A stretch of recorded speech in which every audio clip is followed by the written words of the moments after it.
ओम शांति।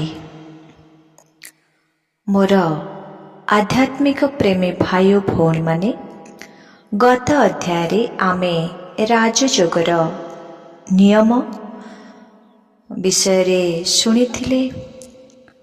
आज आमे राजयोग द्वारा हेउथिबा प्राप्ति विषय रे शुणिबा। समाज रे बा परिवार रे चलिबा पाई आमको जो शक्ति गुड़िकर आवश्यकता रही राजयोग अभ्यास द्वारा सेगुड़िक आम भितर स्वतः आसीजिब। विशेषकर एठारे आमे 8टी शक्ति उपरे आलोचना करिबा। प्रथमटी हेउछि सहन शक्ति। जो शक्ति गछ पाखरे अछि, गछरे आंब फळिछि, आमे आंब खाइबा पाई गछ को पत्थर फिंगुछि, गछ आघात सहुछि, ता प्रतिबदल रे गछ आमको छाई देउछि एवं मिठा फल भी देउछि। ठीक सेही परि जणे राजयोगी को जीए जेते आघात देउ पछे से आघात सही ता प्रतिबदल रे मधुर व्यवहार देखाई थाए। कारण अज्ञानी व्यक्ति कौन करुछि ता से निजे मध्य जानि नाही। जेमिति आपण बस रे यात्रा करुचंती, पाख सीट रे जणे महिला बसिचंती, तांको कोଳରେ शिशुटीए खेलुछि, ता गोड़ जदि आपणଙ୍କ देहरे बाजे आपण केबे पिलाटी को भूल बुझिबे कि? बरं पिलाटी को खुशी रे गेल करि देबे बा कोळको नै जिबे। जेमिति यीशु ख्रीष्टଙ୍କୁ क्रॉस उपरे चढ़ाई दिया जाइथिला, से सेमानंकु चाहिथिले अभिशाप दे परिथान्ते, किंतु से कहिले हे ईश्वर तुमे एमानंकु क्षमा करि दियो, कारण एमाने कोन करूछंती ताहा निजे भी जानि नाहंती। द्वितीय रे होछि समाने की शक्ति। अनेक नदीर पानी जाई सागर रे मिसुची, केते मैला आवर्जना मध्य पानी रे भासी जाउछि सागर को। सागर सबु पानी को निज गर्भरे समाई नेउछि आउ ढेउ द्वारा मैला आवर्जना को कूल को फिंगी देउछि। ठीक सेही परि संसार एक सागर सदृश। आमे राति पाहिले अनेक लोकंक संबंध संपर्क रे आसुचे। समस्तंक भितरे थिबा भल गुण गुडी को आमे ग्रहण करिबा एवं मंद गुण गुडी को मन बुद्धि रे किनारा करिदेबा। ये केवल गोटिए राजयोगी पाई संभव। तृतीय रे हेउछि परखिबार शक्ति। जेमिति गोटिए सुनारी कसोटी पत्थर रे सुना को घसी देई सुना केते क्यारेटर बोली कहि देई थाए, ठीक सेमिति जणे राजयोगी तार बुद्धि रूपी कसोटी पत्थर द्वारा किए क्यों प्रकार लोक बोली चिन्हि पारि थाए ओ सेही अनुसारे ता सहित व्यवहार करि थाए। चतुर्थ रे हेउछि निर्णय करिबार शक्ति। तराजू बा निकिति जेमिति ठीक ओजन करी बताई दे थाए, ठीक सेही परि जणे राजयोगी एकाग्र मनोबुद्धि द्वारा ठीक समय रे ठीक निर्णय नै थाए।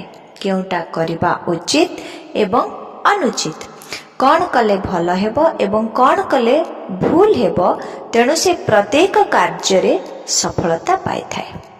जणे जहाजर कैप्टेन उचित समय रे उचित निर्णय नहीं पारिले नाही बोली एते बड़ टाइटेनिक जहाज बुड़ी गला एवं हजार हजार लोकंकर प्राणहानि घटिला। मात्र किछि सेकेंड रो कथा थिला, सुनिले भी एबे भी रोम टांकुरी उठे। पंचम रे हेउछि सामना करिवार शक्ति। गोटिए परिवार रो असमय रे केही जदि शरीर छाड़ी दिए, साधारणतः समस्ते भांगी पड़ती, किंतु जणे राजयोगी नुहे। कारण से जानिछि आत्मार जन्म नाही कि मृत्यु नाही। आत्मा अजर अमर अविनाशी। आत्मार शरीर धारण करने को जन्म कहा जाए और शरीर त्याग करने को ही मृत्यु कहा जाए। हाट सरीगले ना केही किणला वाला ना केही बिकला वाला केही हाटरे रही न थांती। जहार पाठ सरी जीवो सी स्टेज रु ओह्लाई जीवो। सेति पई कहा जाए କେହି ରହି ନାହିଁ ରହିବେ ନାହିଁଟି ଭବରଙ୍ଗ ଭୂମି ତଳେ ସର୍ବେ ନିଜ ନିଜ ଅଭିନୟ ସାରି ବାହୁଡ଼ିବେ କାଳ ବଳେ। ତେଣୁ ଜଣେ ରାଜଯୋଗୀ ଏ ପ୍ରକାର ପରିସ୍ଥିତିକୁ ସାମ୍ନା କରିପାରିବ। ଷଷ୍ଠରେ ହେଉଛି ସହଯୋଗର ଶକ୍ତି। ଶାସ୍ତ୍ରରେ ଅଛି, ଗିରି ଗୋବର୍ଦ୍ଧନର ପାହାଡ଼କୁ ଗୋପ ଗୋପୀମାନେ ଅଙ୍ଗୁଳି ଦ୍ୱାରା ଟେକି ଧରିଥିଲେ ବିପଦରୁ ରକ୍ଷା ପାଇବା ପାଇଁ। ଅଙ୍ଗୁଳି ଦ୍ୱାରା ଗୋଟିଏ ପଥର ମଧ୍ୟ ଟେକି ହେବ ନାହିଁ। ଆଉ ପାହାଡ଼ ଟେକି ଧରିବା ସମ୍ପୂର୍ଣ୍ଣ ଅସମ୍ଭବ। ତଥାପି ଆମେ ବିଶ୍ୱାସ କରୁଛେ, କାହିଁକି ନା ସାଥିରେ ସ୍ୱୟଂ ଭଗବାନ ଥିଲେ। ଏଠାରେ ମଧ୍ୟ କଳିଯୁଗ ଦୁନିଆ ପାହାଡ଼ ସମାନ। ଏ କଳିଯୁଗକୁ ପରିବର୍ତ୍ତନ କରି ସତ୍ୟଯୁଗ ଦୁନିଆ ଆଣିବା, ଇଏ ସେହି ଅଙ୍ଗୁଳିରେ ପାହାଡ଼ ଟେକିବା ପରି ଅସମ୍ଭବ ମନେ ହେଉଛି, କିନ୍ତୁ ନାଇଁ, ଏହା ଅତି ସହଜରେ ସମ୍ଭବ। କାରଣ ସ୍ୱୟଂ ଭଗବାନ ଆସିଛନ୍ତି ଏ କାର୍ଯ୍ୟ କରିବା ପାଇଁ। ସେ କରିବେ। ଆମେ କେବଳ ସ୍ୱପରିବର୍ତ୍ତନର ସହଯୋଗର ଅଙ୍ଗୁଳିଟିଏ ଦେବା। ସ୍ୱପରିବର୍ତ୍ତନର ଅଙ୍ଗୁଳିର ସହଯୋଗ କେବଳ ଜଣେ ରାଜଯୋଗୀ ହିଁ ଦେଇପାରିବ। ସପ୍ତମରେ ହେଉଛି ସଂକୋଚନ ପ୍ରସାରଣ ଶକ୍ତି। ସାଧାରଣତଃ ଆପଣମାନେ କଇଁଚକୁ ଦେଖିଥିବେ। ସେ କ'ଣ କରିଥାଏ? ଯେତେବେଳେ ଆବଶ୍ୟକ ପଡ଼ିଥାଏ ସେ ତାର ଇନ୍ଦ୍ରିୟମାନଙ୍କୁ ବ୍ୟବହାର କରିଥାଏ ଏବଂ ଅନ୍ୟ ସମୟରେ ସେ ତାର ଖୋଳପା ଭିତରେ ସବୁ ସମେଟି ନେଇଥାଏ। ଠିକ୍ ସେହିପରି ଭଗବାନ ଆମକୁ ଆଖି ଦେଇଛନ୍ତି ଭଲ କଥା ଦେଖିବା ପାଇଁ, ମନ୍ଦ କଥା ନୁହେଁ। କାନ ଦେଇଛନ୍ତି ଭଲ କଥା ଶୁଣିବା ପାଇଁ, ମୁଖ ଦେଇଛନ୍ତି ମଧୁର ବଚନ କହିବା ପାଇଁ, ହାତ ଗୋଡ଼ ଦେଇଛନ୍ତି ସେବା କରିବା ପାଇଁ। ଆମେ ସବୁ ଇନ୍ଦ୍ରିୟ ଗୁଡ଼ିକୁ ବ୍ୟବହାର କରିବା ବା ତାର ସଦୁପଯୋଗ କରିବା। ଦୁରୁପଯୋଗ କଲେ ଆମେ ଇନ୍ଦ୍ରିୟ ଗୁଡ଼ିକୁ ହରାଇ ବସିବା। ଯେମିତିକି ଆଖି ଦ୍ୱାରା ପାପ କର୍ମ କଲେ ଅନ୍ଧ ହୁଅନ୍ତି, ମୁଖ ଦ୍ୱାରା କୁବଚନ କହିଲେ ମୂକ ହେବ, କାନ ଦ୍ୱାରା ମନ୍ଦ କଥା ଶୁଣିଲେ କାଲା ହେବ, ହାତ ଗୋଡ଼ ଦ୍ୱାରା ପାପ କର୍ମ କଲେ ପୋଲିଓ ବା ପାରାଲିସିସ୍ ହୋଇଥାଏ। ତେଣୁ ଇନ୍ଦ୍ରିୟର ସଂଯମତା କେବଳ ରାଜଯୋଗ ଦ୍ୱାରା ହୋଇଥାଏ। ଜଣେ ରାଜଯୋଗୀ ତାର ପ୍ରତ୍ୟେକ ଇନ୍ଦ୍ରିୟର ସଂଯମତା ରକ୍ଷା କରିଥାଏ। ଭଗବାନ କହିଛନ୍ତି, ମନ ବୁଦ୍ଧିକୁ ସବୁଆଡ଼ୁ ହଟାଇ ଆଣି ଏକାଗ୍ର କରି ମୋ ସହିତ ଲଗାଅ। ଏବେ ଶୁଣିବା ସମେଟନିକି ଶକ୍ତି। ସାଧାରଣତଃ ଆମକୁ ଯଦି 4-5 ଦିନ ପାଇଁ କୁଆଡ଼େ ଯିବାର ଅଛି, ଆମେ ଗୋଟିଏ ପ୍ରସ୍ତୁତି ନିହାତି କରୁଛେ। ଡ୍ରେସ୍ ପଟା ହେଉ ବା ନିତ୍ୟ ବ୍ୟବହାର ଜିନିଷ ହେଉ ବା କିଛି ଟଙ୍କା ପଇସା ହେଉ, ବ୍ୟାଗ୍ ବ୍ୟାଗେଜ୍ ରେଡ଼ି କରିବା ପାଇଁ ପଡ଼ୁଛି। ମଣିଷକୁ ଦିନେ ଅନ୍ତିମ ଯାତ୍ରା କରିବାକୁ ପଡ଼ିବ, ଏକଥା ନିରାଟ ସତ୍ୟ। ସେଥିପାଇଁ ଆମେ କ'ଣ ପ୍ରସ୍ତୁତି କରୁଛେ? କିଏ କେତେବେଳେ ଯେ ଅନ୍ତିମ ଯାତ୍ରା କରିବ ତାର କୌଣସି ଠିକଣା ନାହିଁ। ତେଣୁ ଆମେ ସବୁବେଳେ ଏଭର ରେଡ଼ି ରହିବା ଦରକାର। ହର ଘଡ଼ି ଅନ୍ତିମ ଘଡ଼ି, ସଦା ରେନା ଏଭର ରେଡ଼ି। ଏ ବିନାଶୀ ଧନ ଦୌଲତ ଯାହା ସଞ୍ଚୟ କରି ରଖିଛେ ତା କିଛି ସାଥିରେ ଯିବ ନାହିଁ। କଥାରେ ଅଛି, ଯାହା ଖାଇଥିବା ପେଟକୁ, ଯାହା ରଖିଥିବା ଖଣ୍ଟକୁ, ଯାହା ଦେଇଥିବା ବାଟକୁ।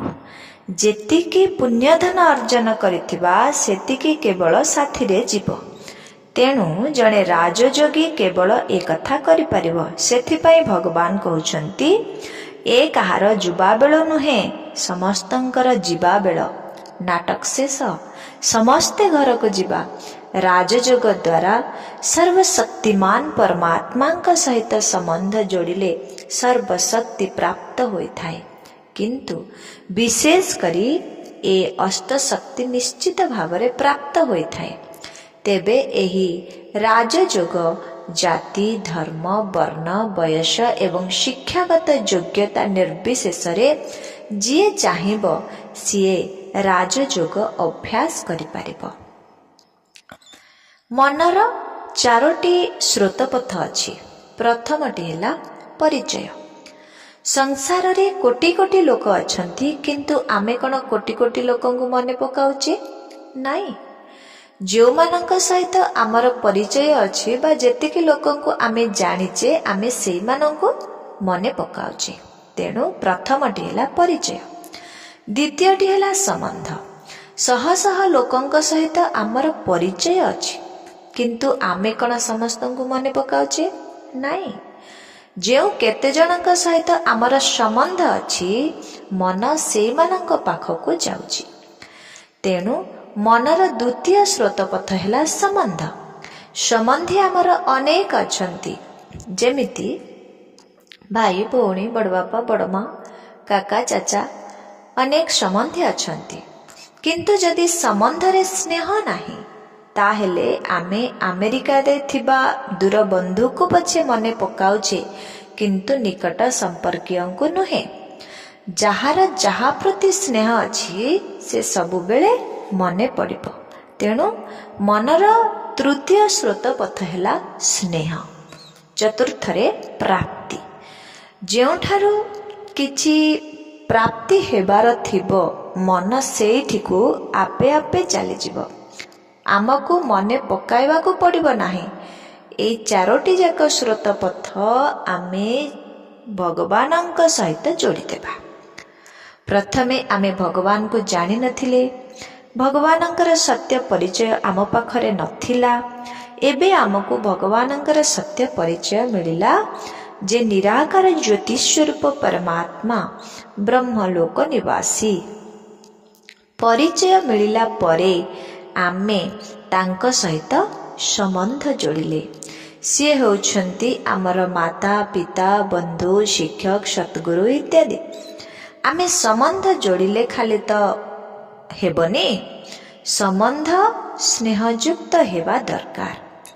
ଯେତେବେଳେ ଆମେ ସ୍ନେହରେ ଭଗବାନଙ୍କୁ ମନେ ପକାଇବା, ସେତେବେଳେ ସବୁ କିଛି ସ୍ୱତଃ ତାଙ୍କ ପାଖରୁ ଆମକୁ ପ୍ରାପ୍ତି ହେବ। ମନେ ପକାଇବାକୁ ପଡ଼ିବ ନାହିଁ, ମନ ସ୍ୱତଃ ତାଙ୍କ ପାଖକୁ ଯିବ। ଏଇ ହେଉଛି ବାସ୍ତବରେ ରାଜଯୋଗ। ସେଥିପାଇଁ କୁହାଯାଇଛି, ଦେହ ସହିତ ଦେହର ସର୍ବ ସମ୍ବନ୍ଧକୁ ଭୁଲି ନିଜକୁ ଆତ୍ମନିଶ୍ଚୟ କରି ପ୍ରଭୁ ପିତା ପରମାତ୍ମାଙ୍କୁ ସ୍ନେହଯୁକ୍ତ ସ୍ମରଣ କରିବା ହିଁ ହେଉଛି ପ୍ରକୃତ ରାଜଯୋଗ। ତେଣୁ ଆସନ୍ତୁ ଆମେ କିଛି ମୁହୂର୍ତ୍ତ ଏହି ରାଜଯୋଗର ଅଭ୍ୟାସ କରିବା। ଓମ୍ ଶାନ୍ତି। ପ୍ରଥମେ ନିଜର ଦେହର ଦୁନିଆ, ବ୍ୟକ୍ତି, ବସ୍ତୁ, ବୈଭବ ସବୁଥିରୁ ମନକୁ ହଟାଇ ଆଣନ୍ତୁ। ନିଜର ମନୋବୁଦ୍ଧିକୁ ଆତ୍ମକେନ୍ଦ୍ରିକ କରନ୍ତୁ। ନିଜକୁ ଆତ୍ମନିଶ୍ଚୟ କରନ୍ତୁ।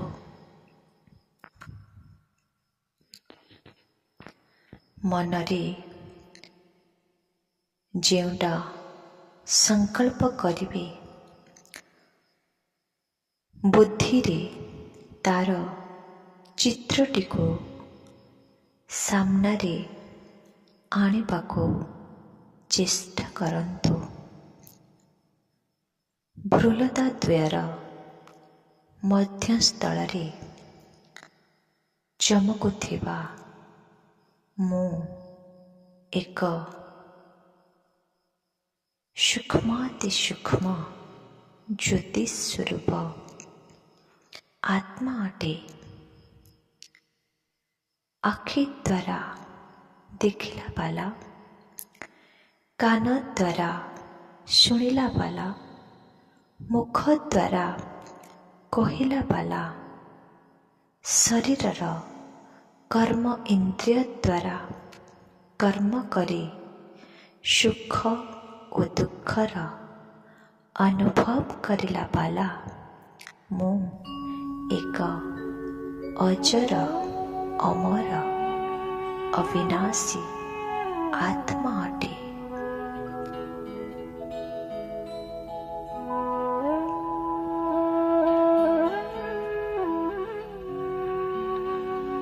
राजयोगी बनो राजयोगी, मेरे प्यारो बनो राजयोगी।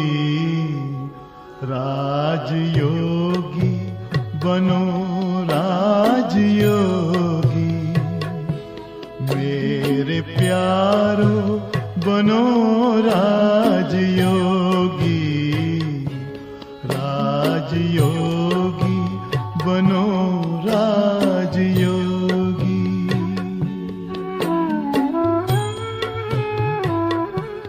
जिंदगी में परम शांति होगी, मेरे प्यारो बनो राजयोगी। राजयोगी बनो राजयोगी।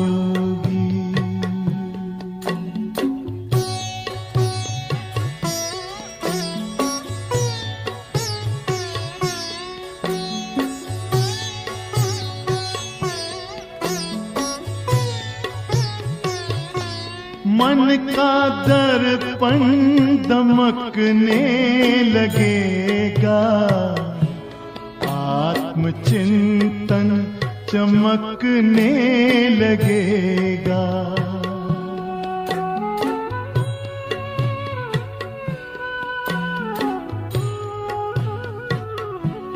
मन का दर्पण दमकने लगेगा, आत्मचिंतन चमकने लगेगा।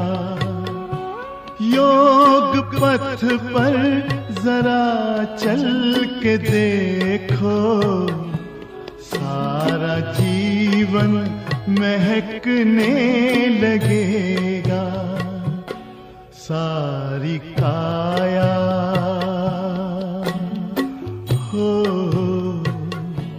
सारी काया बनेगी निरोगी। मेरे प्यारो बनो राजयोगी। राजयोगी बनो विषयवस्तुକୁ ଏଇଠି ଶେଷ କରୁଛି। आशा करुछि एवं अनुरोध करुछि आपणमाने समस्ते निजକୁ जानन्तु, निज प्रभु पिता को चिन्हन्तु, समय को जानन्तु, आउ राजयोगर अभ्यास करी निज भितरे एवं निज परिवार रे सुख शांति रे रुहन्तु, चिंता मुक्त जीवन यापन करन्तु, सदा खुशी रे रुहन्तु। एहा ही लक्ष्य। ओम शांति।